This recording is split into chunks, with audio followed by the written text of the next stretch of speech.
Intercash scam and extorts customers with fake AML investigations. Intercash, a MasterCard distributor on the market for more than 10 years, states on its website www.intercash.com, which is the property of Ondaria Ltd., a business supposedly registered on the Isle of Man. Controlling on www.gov.im, Ondaria Capital Limited and Ondaria Limited appear. However, no business registered with the name Ondaria Ltd. appears. The site itself was registered anonymously to conceal the property, contrary to all of the policies of AML and transparency. On the site itself, Intercash states that Ondaria Ltd. is not and is not required to be licensed by the Isle of Man Financial Supervision Commission funds. But then, what license are they operating under?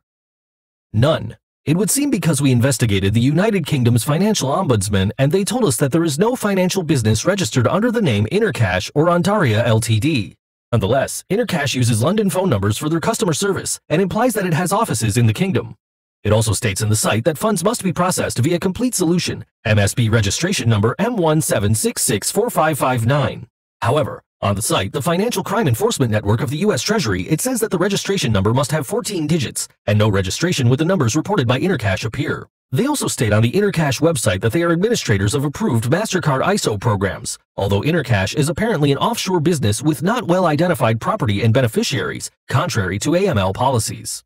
Let's analyze how Intercash developed the extortion of its customer point by point. 1.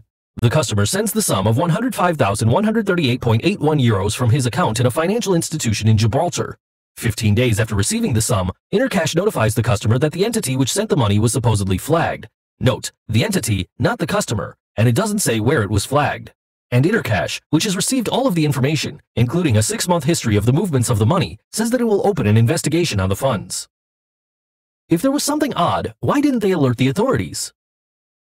2.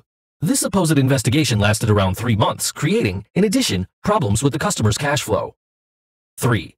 After the 3 months, Intercash says they have concluded the investigation, that they are going to close the customer's account and return the client's money to him, minus €11,987 for legal expenses for the investigation.